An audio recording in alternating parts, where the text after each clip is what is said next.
John Linwood Grant. John Linwood Grant. Okay. Yeah, that's how I know you. On Skype, you're Simon. Which is it? Or is it all of them? It's both of them. I'm Simon John Linwood. Okay. So All right. I just use different combinations depending on what I'm doing. To be honest, every in the writing world and publishing world, and when I go to conventions, I'm just John because it's easier, and I quite like it really. John Linwood Grant. And if I'm talking to the bank, I drop the Linwood because they then ask me how to spell it and what that means and so on. So you get anything, just hey you, but John, yeah. Yeah. Does anyone sing to you? Well, my name is Simon. Does anyone do that to you? Not until just now. Not until just now. Okay. No. See, I'm Jude, and so people always sing Beatles songs to me. Oh yes. Yeah. So that could get annoying. Yeah. Without using name brands, you can explain what we're drinking. It says it is packed full of red fruit and cherry character, which I suspect means it's product of many more than one country. Right. A juicy red. A juicy red. Okay. So that's what we're drinking. There we go. We're drinking a juicy red. So cheers. Cheers. Oh, God. I must buy some better wine next time. Yeah. Never mind. Well, did it come out of a box? No. No. It's an actual bottle. Did it have a cork or was it a screw? Oh no, corkscrew, a screw-on thing. But it could be worse. Yeah. Oh, sure. Anything could be worse, right? You're a publisher, an editor, a writer. You're kind of all of it, aren't you? Well, the one thing I'm happily not is an actual publisher. I just work very closely with a number of them, and I'm a sort of co-partner in putting out Occult Detective magazine. But for the rest of the stuff, I tend to work as their editor or whatever they need at the time, really. So I'm happy not to be an actual proper publisher because I don't want that on top of me as well. It's bad enough as it is. Right, life's tough enough. So so it's the Occult Detective Quarterly, right? Magazine now. Now it's a magazine. Oh, so it's. Well, we started as quarterly and we weren't, so. So we took the quarterly out because it was misrepresentation. Okay. It's whenever we can get around to doing it. Sure. Occult Detective magazine is something that Dave Brzezinski and I do unpaid for the love of it. So any money from the magazine goes to the actual artists and writers. We get nothing. In fact, it costs us sometimes. So we put out an issue when we've got the time and got the energy and everything else. It's good. It's a great magazine. A lot of fun. Great Thank stories. You. Nice. Good editing. That's always important. It actually is a very good magazine. It doesn't get enough attention really because as you can tell from what I just said, we have no marketing budget either. And I think if more people knew about it, I think there's terrific quality of writing and a real variation. We pick to explore the whole concept of occult detectives, and we publish some damn good stuff. Oh yeah. We're in the small sort of paperback size all the time now. It's people found it easier to put on the shelves, and it was actually easier to post and everything. So it's standard book size 6x9, which just turned out to be convenient for everyone. Yeah, and there's great stories, and it's a good size, and there's great art. I mean, my gosh, it's lovely, and illustrations and good illustrations. Good. Each one's effectively an anthology of brand new writing. So. And it's Occult Detective, so it deals in the supernatural, which is always fun. Sometimes they're creepy, sometimes they're mysterious. you also have gray dog tales, right? I do. And I do. so tell us a little bit about that. Well, it's rubbish at the moment because I'm so short of time. But that was the site I set up in 2015, 2016. Um, and originally it was supposed to be, I think, someone suggested having an author promotion site where you write about yourself and what you run, what you're doing, and everything. And I did that for about 2 weeks and got completely bored. So I turned it into a site full of interviews with people, articles about anything I was interested in, weird fiction, quite a lot about the dogs, our lurchers, um, and peculiarities. So it just turned into an eclectic sort of general site. We signpost new books in weird fiction or historical fiction, anything that I fancy. I have a few guest writers, but I do a lot of it myself, and it's turned into quite a nice. It's quite a nice resource. I Yeah. mean, there's tons of stuff on there that you don't come across elsewhere. And every so often, I write a rambling article about something really obscure for no apparent reason. So yeah, I'm just about to boost it up a bit, but yeah. So it was a promotional site that I couldn't be asked to keep going, and wanted to turn into something more interesting, something I might read myself. Yeah. So I Yeah. so I very rarely mention me at all, which Well, is good. yeah. And it is a great site, and that's a good example of like if you can't find it, create it. And they say for authors, if you want to read it and you can't find it, write it. Mm, So yeah, you created a nice site. absolutely. And also, authors are very tedious. I mean, Mhm. what are you going to write about? What was my inspiration? Well, Right. I banged my head, or I had an extra bottle of wine that night and woke up suddenly. It gets very, very dull. What's your favourite colour? You know, Yeah, it's the I same questions yes, over and over and it over is. again. Same again, what would you like to do? What's your next piece of work? And I mean, we do interviews, but we try to make them, I tailor each one to the author or the publisher or whoever I'm interviewing. And we try to make them a bit more interesting because, quite honestly, you could fall asleep through half interviews.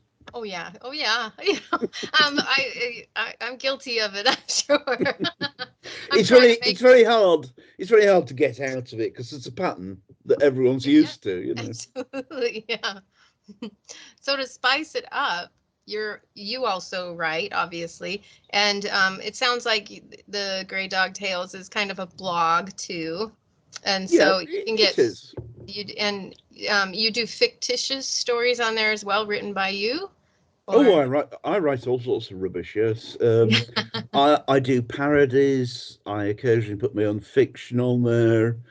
I lie intensely and make stuff up which is utterly untrue, yeah. um, purely because I'm bored. And then the rest of it's about the rest of it's about dogs. The most successful part of it is lurchers for beginners, which is, do you know what a lurcher is? Well, from your website, it's a type of dog. Yeah, yeah. Right? Yeah. Well, I wrote a piece called Lurchers for Beginners in the early days of Grey Dog Tales, precisely because I was bored of saying anything about horror fiction or anything like that. And it went viral, and it still keeps getting posted and repeated. And there are now about 20 chapters of it. And it's basically just a look at dogs I love. We've Yeah. always had rescue dogs for decades. And it's, in fact, I'm well overdue on writing about the dogs now, but and I still have an old lurcher, and we also have a little Staffordshire Bull Terrier who joined us about 18 months ago, who's eaten all my shoes and destroyed everything. So it's a Bloody puppy. bloody biscuit, yeah. But so that got me a lot of attention. Which typically for me, because I make absolutely no money whatsoever from anything to do with the dogs, and my site is unmonetized, and Mhm. because I can't be bothered with a lot of it. Yeah. Really, it's a lot of it's like the stuff on my Facebook timeline, which is all public. I do purely for my own amusement, and Yeah. then if other people want to look at it, fine. If they don't, then there. Yeah.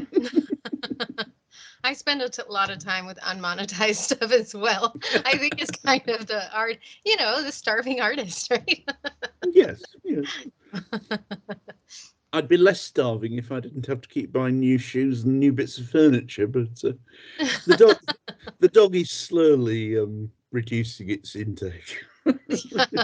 He doesn't eat quite as much as he did last year. That's good. How old is he? 18 months. Oh, you So said 18 months, yeah, so he'll so a year and settle. a half. Okay. Yeah. He'll settle. Yeah.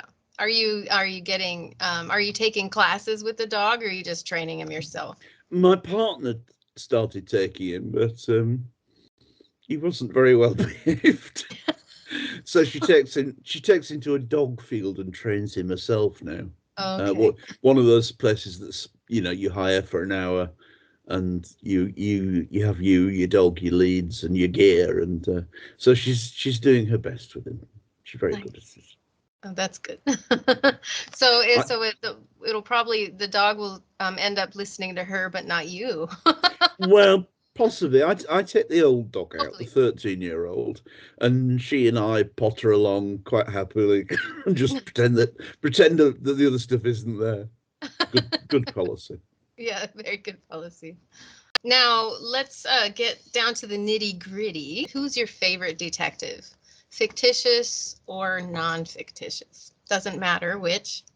Um, that's a difficult one.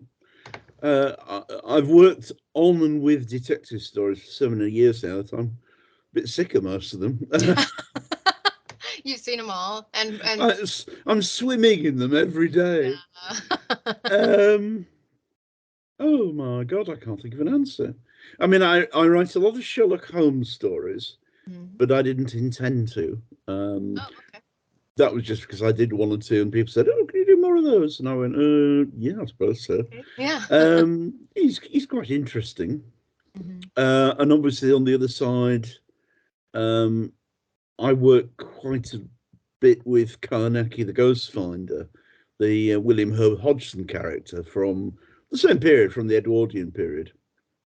But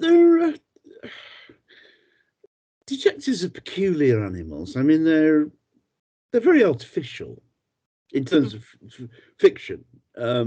If you look at the traits which authors give their detectives, a lot of them are quite unnatural, and in fact, a lot of their abilities are highly unlikely. Right.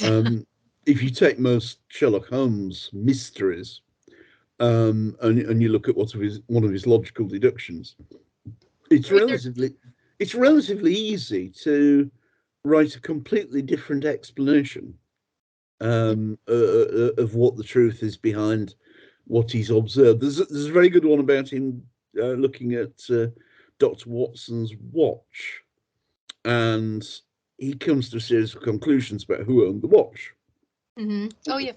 which are fine. And in the book, it's all amazing, amazing Holmes. Yeah. Um, Yeah.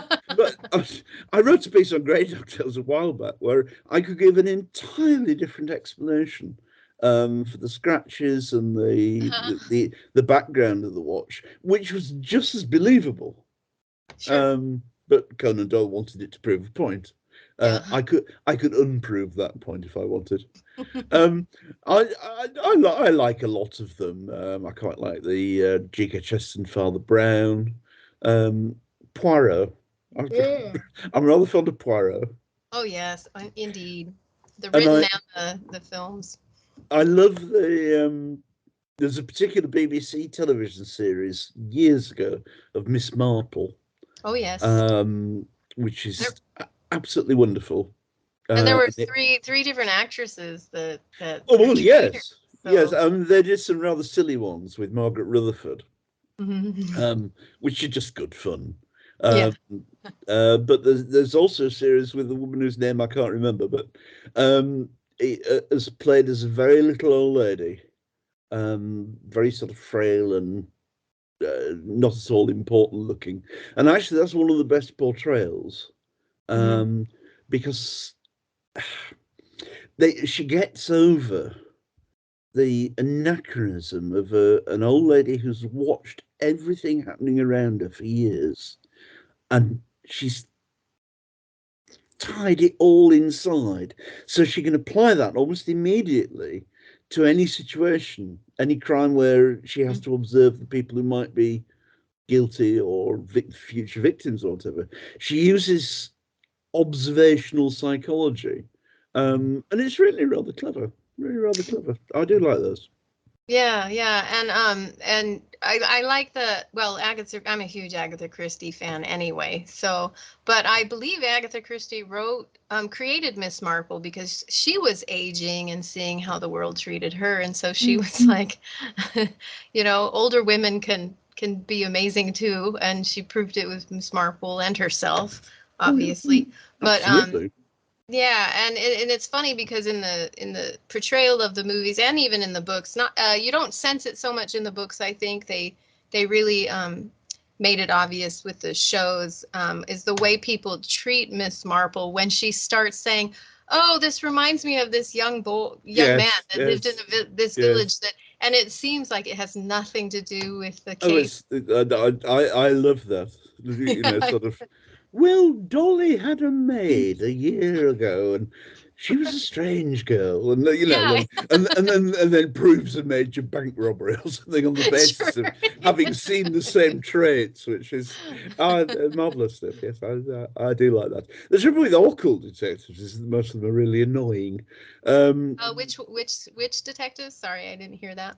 Occult detectives. Oh, okay. Yeah, the psychic investigators. Mm. A lot of them are very annoying, and some of them are know-it-alls, and Yeah, yeah, so I have less time for those. Karnaki's rather nice because he constantly admits that he's a bit worried about what's sure. going on and doesn't always know what it is. So I like him because he's very human. Do you know Algernon Blackwood's Dr. Silence? Have you come across him? No, I Classic, haven't. I'm classic, gonna write classic, it down. classic from the period. Uh, what was it again?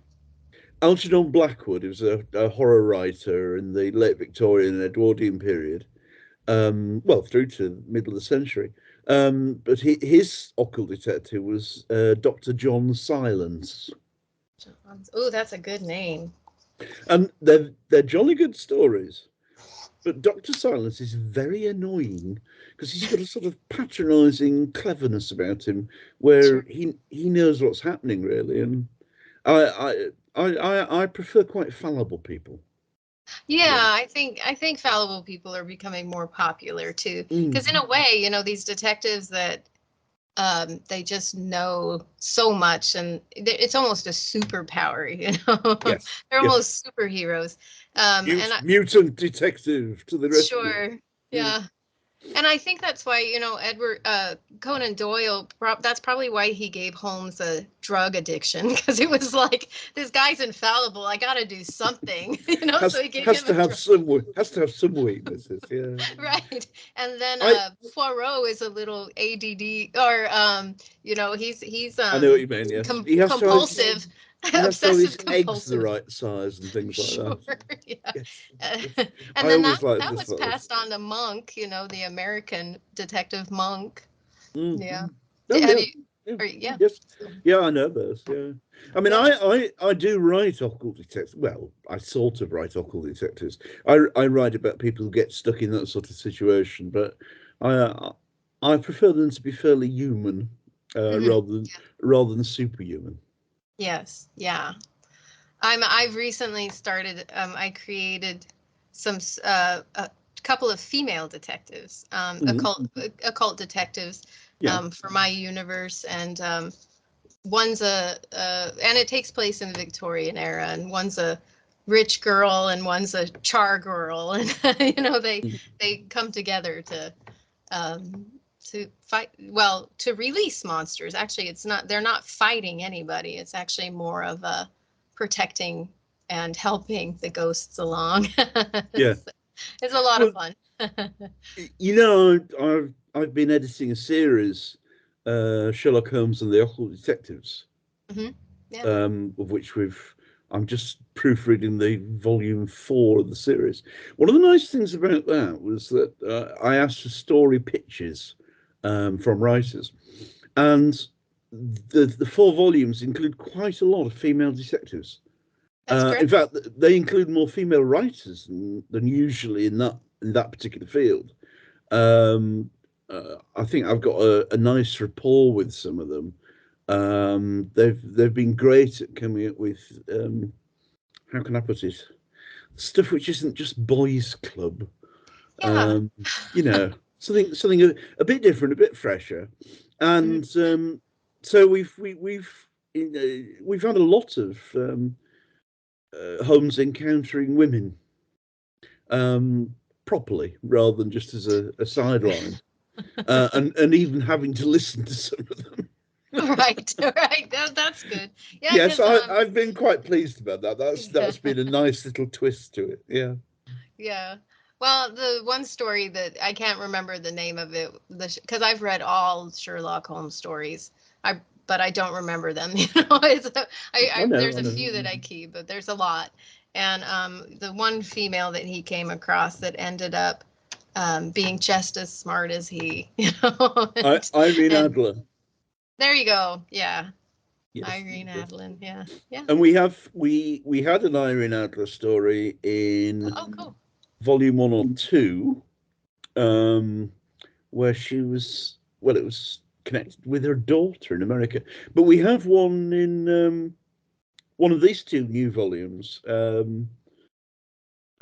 in India, and it's really rather good. So Good. yes, she's still around.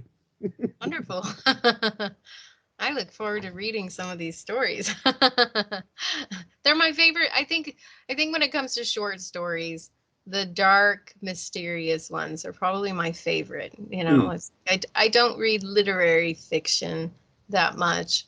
I do definitely like the supernatural and the creepy ones. Uh, Not gory, but I'd say about 80% of my stuff is supernatural in one form or another. The stuff that I actually write. hmm.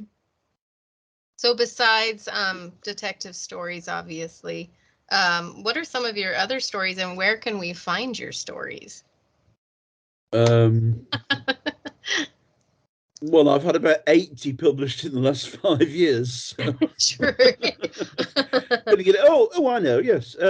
Sorry, I've had a new collection out about 8 months ago. I was gonna say, if you have that many stories, you should put out your own anthology.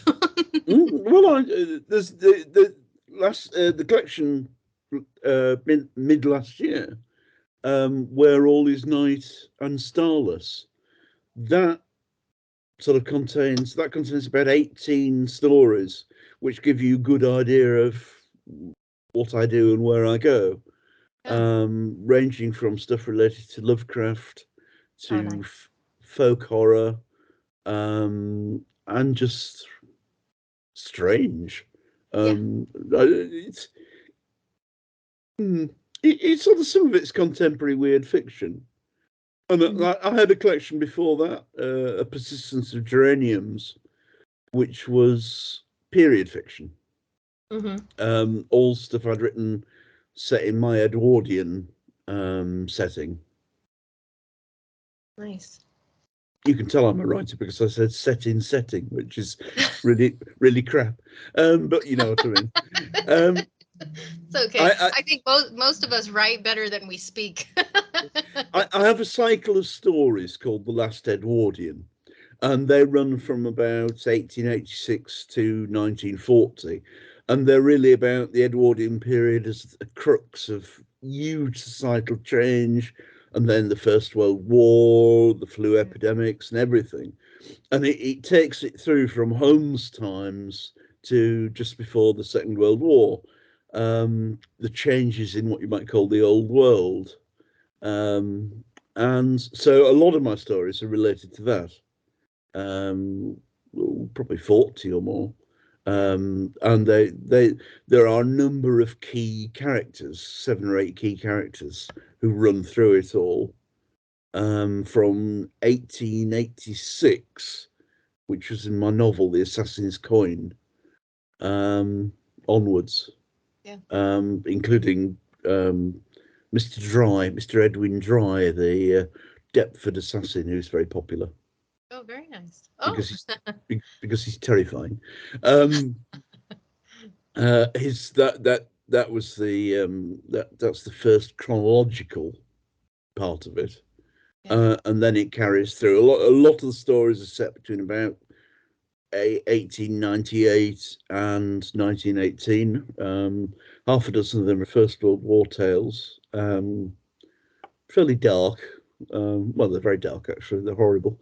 Um, I don't do splatterpunk or gross out, but Yeah.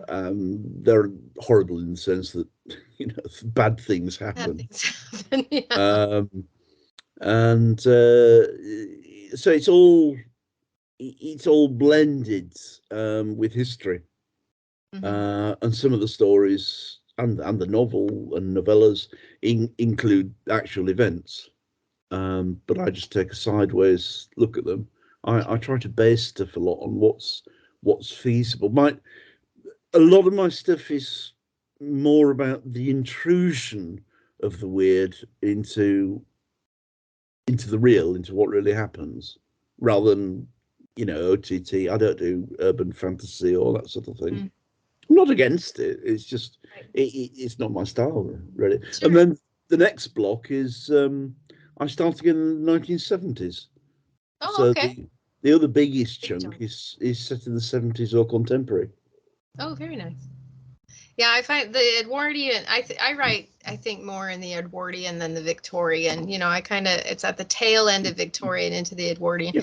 So it was such an amazing time in history. So many things happened between 1880 and 1920. Oh, And absolutely. 1930s. It, Just it it's like leaps and bounds. the crux of change. The whole thing. I utterly fascinating.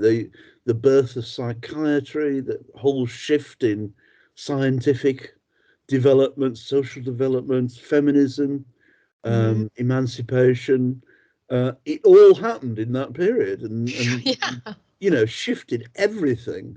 And people think of it as this sort of, like Edwardians, they're all sort of very proper and having their big breakfast and, what's it, Thingy Manor. What's that? What's Oh. the Oh. television Oh. Oh. program? You know what I Right. mean? I never watched of Downton Abbey. Is Down that? Abbey, that's it, Down Abbey.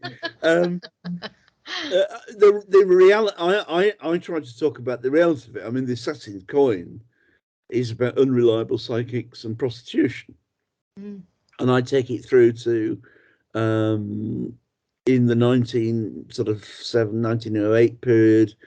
I have the first my own first female psychiatrist or alienist, um, who gets her foothold in the British establishment and so on. And so it carries on like that. I include military intelligence, an older Holmes turns up a few times, and so forth. But there's so much to write about. oh gosh, yeah. Mm. Amazing. So where can we buy your books? Where's the best place that best benefits you? I know there's always Amazon, but I do like to ask, where would you prefer your readers to buy books? For me, I ordered these occult detective magazines from my local bookstore, and that was super easy. Oh, So very good. yeah, Oh, that's yeah, good. Yes. yeah, yeah. And Um, yeah. I mean, the best place to get the collection from is the publisher, Journalstone. hmm. Um, Okay, but again, I live in the real world. It's ease of access. It's the fact that you can bundle stuff to have no sure, postage costs and things like that. So I use Amazon myself. I just try sometimes to get as far as I know, it's always better to buy directly from the publisher. sure. But Amazon has the monopoly on Yeah, delivery costs. So you sure. can't beat that. If you've got an ebook from the publisher, I mean, the ebook of Where All Is Night and Starless is available directly from Journalstone. So yeah, Okay. that's a good thing. Yeah. And that's where we can get your anthologies too, the books you have put out. Oh yeah, well Collections. there's all sorts of stuff. I mean, I do the collections because every so often I've got so many stories out there Yeah, that they're all in, they might be in 20 different places. sure. And so it's like gathering sheep into a fold briefly. I'm supposed to be putting another collection together now, and I've still got, I don't know, 40 more stories kicking around. Yeah, wow. So I'm not, I don't know whether I'm prolific. I write all the time. Mhm. So every year I put out a load because I have been writing. It's as simple as that, really. Yeah, yeah. That's one thing I see, that new writers, yeah, they get really frustrated and stuff because, they feel like it's a race against something, or they see all these other people putting out tons of stuff. It's like, you just need to remind yourself, if someone's been writing for 20, 30, 40 years, they're going to have a bunch of stuff out. And if you've only been writing for 2 or 3 years, you're not going to catch up. It isn't about catch up. It's about Also, just I mean, creating. I don't give advice. Why should I give advice? Because I don't know anything. But um, I think one of the issues is people over agonize. Um, they say, well, how can you become a successful writer? Not there's any definition of that. But in terms of actually becoming a continuing writer, you actually have to write Yeah. and then send it out and forget it. Yeah. I mean, Yeah. I finished a story on Thursday night. Mm. Sent it off the publisher. I'd been invited to put it in, and it was a sort of parody story. Um, and the first thing I did after I'd pressed send was start the next story, Yeah. which is something totally different. No connection, different publisher, Sure. different time scale, and everything. And the answer is you have the kids and you kick them out. If you sit and stare at them and go through Oh, them and think, gosh. oh, I'm not sure about that, you drive yourself mad. You don't turn out enough stuff to make any money at it. Right. And I can't, I'm not saying there aren't other ways of doing it. All I'm saying is that for me, I tell stories, I write them, I send them out, they usually get published, and I move on to the next job. Mhm. So I've got no shame in saying I'm a sort of jobbing writer. I'm not I don't sit in an attic being agonised over whether I should be putting this line down or not. Sure.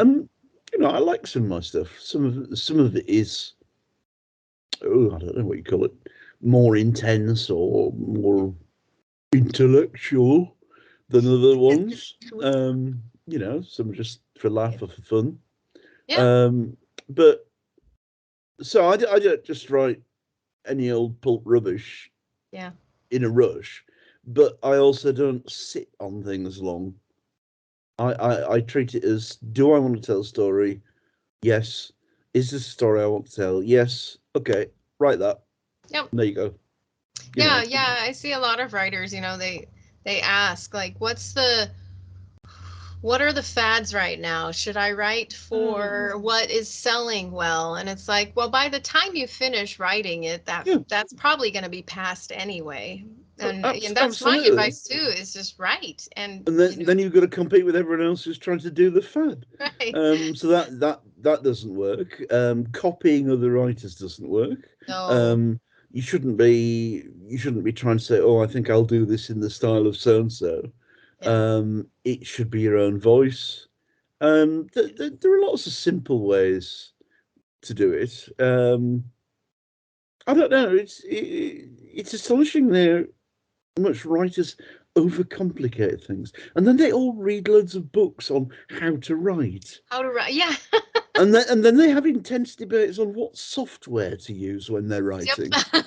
Yeah. And I mean, you could spend 95% of your career trying out the software, picking up books on how to write and how to market your book and everything else, learning different approaches by other writers, Right. and actually have no time to write No. any new stuff at all. You know, Right? Yeah, exactly. I use LibreOffice because it's free. I write everything in that. Um, I write stuff that comes out of my head, and I just get on with it. Yeah. You know, That's great advice. That's the best advice I've heard. saves a Yeah, lot of time. yeah. I have a few books on writing because I've a few people suggested them, but I think I got halfway through Stephen King's On Writing, and then while I was traveling, I somehow lost it, and Mm. so Well, I read that years ago. It's not bad.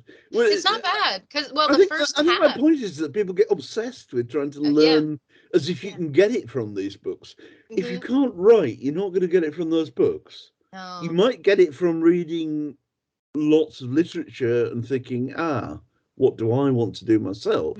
yeah, Um, I think the only useful habit of writers is to read. read, yes, that's a big one, You yeah, know, read loads of other stuff. And for God's sake, read stuff outside the genre you're writing in. yes, yeah, Um, it's huge, if you want to write horror, don't sit and read horror. Read something else. Mhm. Whatever. It doesn't matter what it is.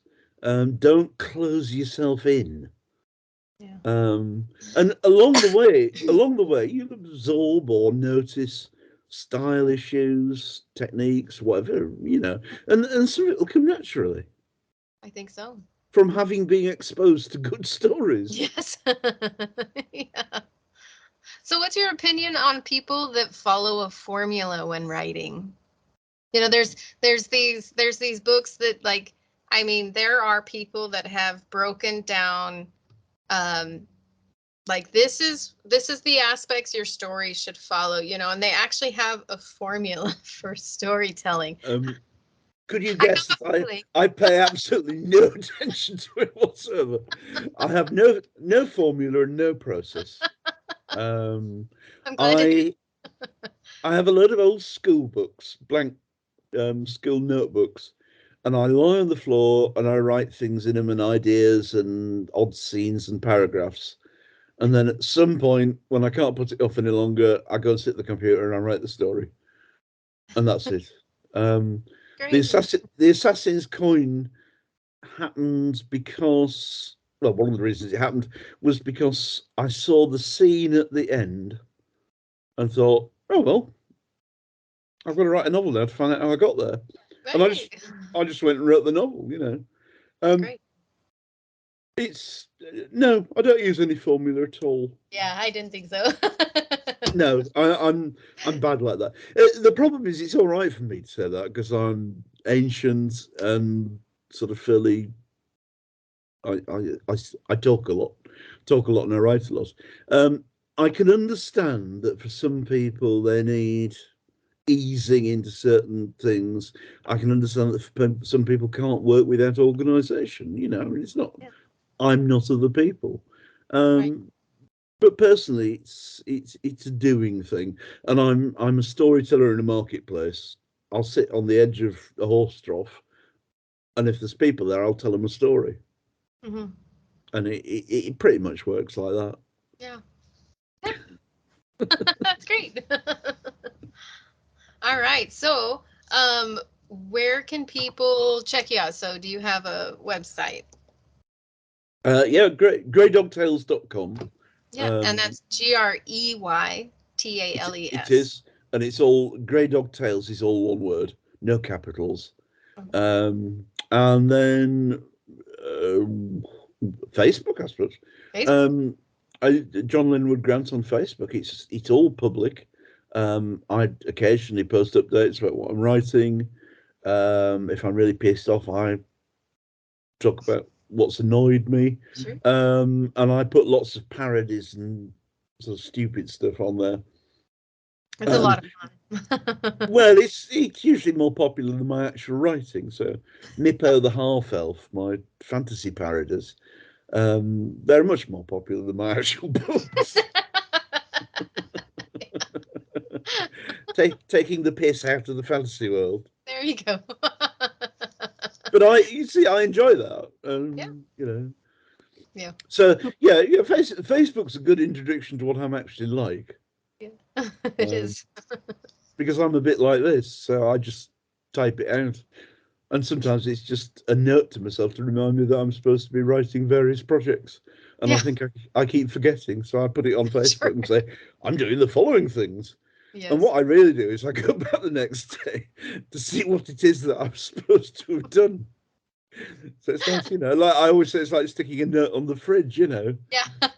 we're out of onions and the Yeah. cheese is going off. So if I do that on my timeline, I can check on my little tablet and I think, oh God, I've forgotten I was supposed to do that. Thank God I wrote it down somewhere. So that's quite handy, really. I Yeah, found it that's quite very useful. And some very bad jokes. I write some very, very bad jokes on those occasionally.